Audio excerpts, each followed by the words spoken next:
दोस्तों, सबसे पहली खबर तो तालिबान से है और ख़बर ये है कि तालिबान ने एक और ब्लैक हॉक हेलीकॉप्टर को रिपेयर कर लिया है और उसको ऑपरेशनल कर दिया है। यानी अब उसकी एयरफोर्स में वो शामिल हो चुका है और उसके जो पायलट वगैरह हैं वो उसको उड़ा रहे हैं। आपकी नॉलेज के लिए मैं बताता चलूँ कि अफ़गानिस्तान यानी कि जो अब तालिबान कंट्रोल्ड है, उसकी गिनती दुनिया के उन टॉप देशों में हो रही है जिसके पास सबसे ज़्यादा हेलीकॉप्टर वगैरह मौजूद हैं। अब आप लोगों में से ज़्यादातर लोगों के दिमाग में यही सवाल होगा कि तालिबान के पास इतने सारे हेलीकॉप्टर, वो तो तरक्की याफ्ता कोई देश है नहीं, अभी तो खुद अपने पैरों पर खड़ा हो रहा है जंगों से निपटने के बाद।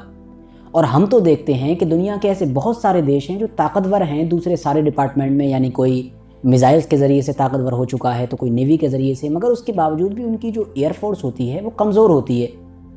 मतलब एयरफोर्स में ताकतवर होना बहुत बड़ी बात मानी जाती है, बहुत लास्ट में जाकर कोई देश एयरफोर्स में ताकतवर हो पाता है।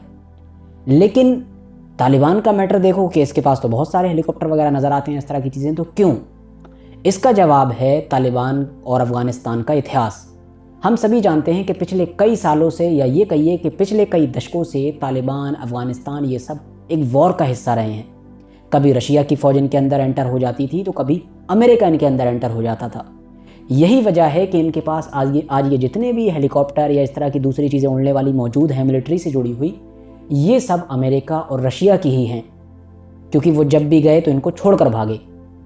मिसाल के तौर पर सन 2021 में जब अमेरिका की फ़ौज अफ़गानिस्तान को छोड़कर भागी जल्दबाजी में, तब जाते जाते भी उसने अपने बड़े लोगों के ऑर्डर पर, उसकी फ़ौज ने यहाँ पर जितने भी ये हेलीकॉप्टर वगैरह थे इनको डैमेज किया बुरी तरीके से, और उसमें ख़ासतौर से ये ब्लैक हॉक वगैरह भी शामिल थे। इस इरादे से डैमेज किया जो कि 70 के करीब थे, कि ताकि हमारे जाने के बाद तालिबान पर जब कंट्रोल हासिल करे तो इनको यूज़ ना कर सके, वरना ये तो बहुत ताकतवर हथियार है। तो कहीं ऐसा ना हो कि तालिबान इनको अपने कंट्रोल में लेकर इनको यूज़ करना शुरू कर दे तो वो बहुत ताकतवर हो जाएगा।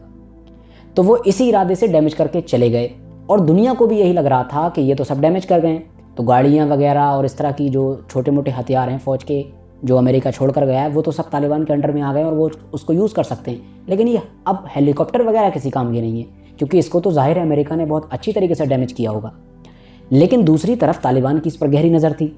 जैसे ही अमेरिका गया उसने रिपेयर का काम शुरू कर दिया और हर तरह से ये कोशिश करना शुरू कर दी कि चाहे कुछ भी हो जाए हमको इसको रिपेयर करना है ताकि हमारी ये एयरफोर्स में शामिल हो जाए, वरना दूर दूर तक तो अभी हमारा कोई ऐसा दोस्त है भी नहीं जो हमको ये सब दे सकेगा।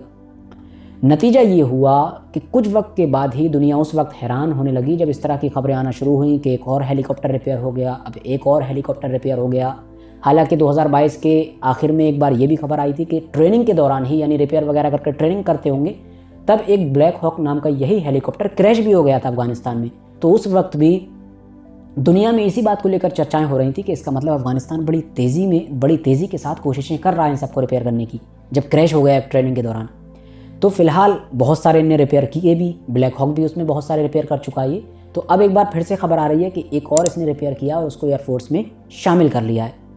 अब आप लोग सोच रहे होंगे कि जब बहुत सारे हेलीकॉप्टर थे और बहुत सारे हेलीकॉप्टर या उड़ने वाले दूसरे वाहनों को वो अपनी एयरफोर्स में शामिल कर चुका है रिपेयर करके, तो सिर्फ इसी खास हेलीकॉप्टर की बात क्यों हो रही है, ब्लैक हॉक की?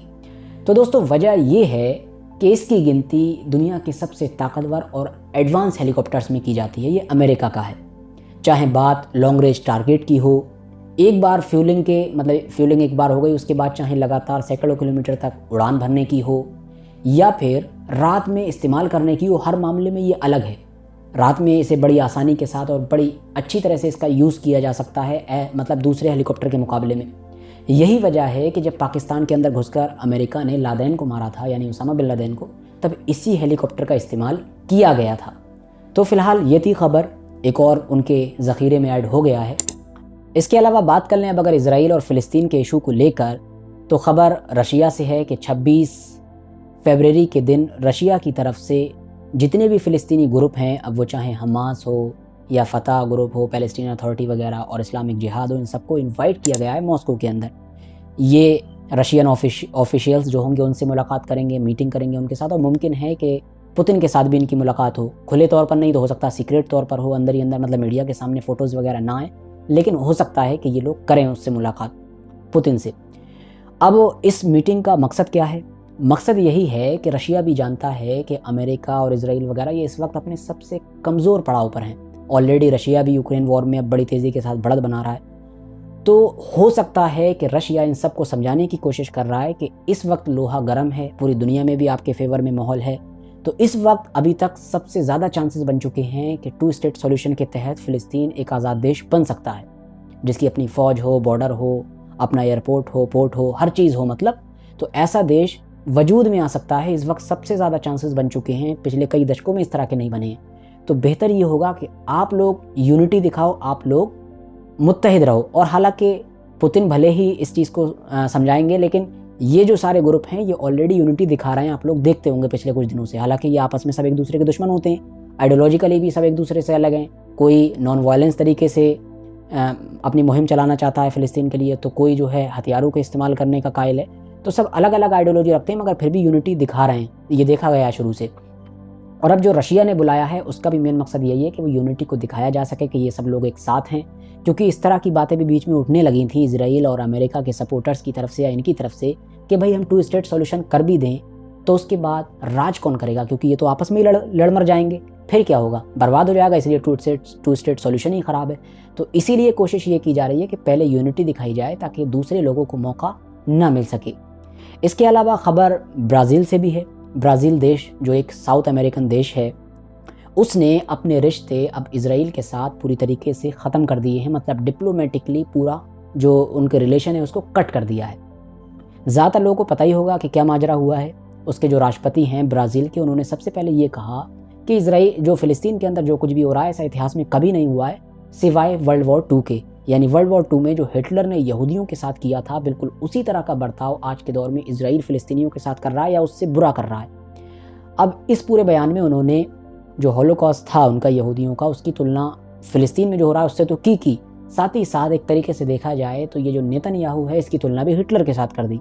भड़क उठे भाई ये लोग। नेतन्याहू ने भी बयान दे डाला कि भाई ये तो बहुत बुरा बयान है, नफरती बयान है, ये है फलाना ढिमकाना।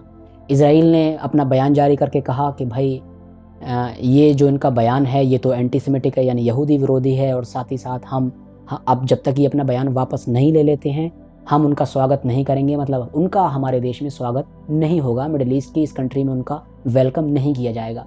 कुल मिलाकर हर तरह से उन्हें प्रेशर डालने की कोशिश की ताकि दूसरे जैसे बहुत सारे सेलिब्रिटी बेचारे सपोर्ट करते हैं और बाद में अपने करियर की वजह से बयान वापस वगैरह ले लेते हैं फ़िलिस्तीन के सपोर्ट में दिया हुआ, तो वो सोच रहे थे शायद ये भी ले लेंगे। लेकिन वो बंदा भी अड़ गया अपनी बात पर। उसने उनकी तरफ से बयान आया कि हम किसी हाल में अपना ये बयान वापस नहीं लेने वाले हैं।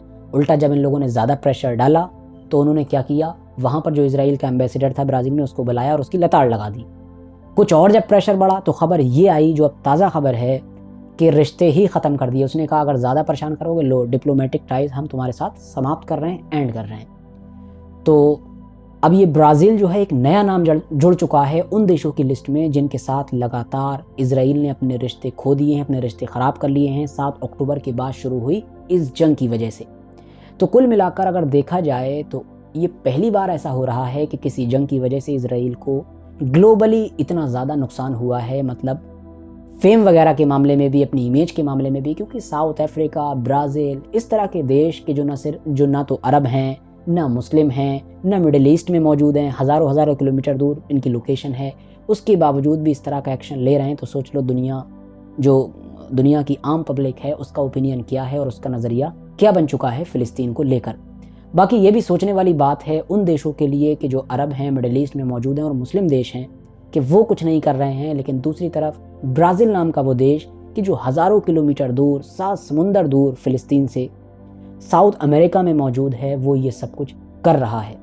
फिलहाल दोस्तों आज की अपनी वीडियो को हम यहीं पर ख़त्म करते हैं। वीडियो अगर इन्फॉर्मेटिव वाकई लगी हो तो लाइक करने के साथ साथ दोस्तों के साथ ज़रूर शेयर करें, और इसी तरह की वीडियोज़ आगे भी देखने के लिए मेरे इस चैनल को सब्सक्राइब करने के साथ साथ बेल आइकन को प्रेस करना ना भूलें, ताकि जब भी मैं इस तरह की वीडियो आइंदा डालूँ तो आप लोगों तक सबसे पहले पहुँच सके।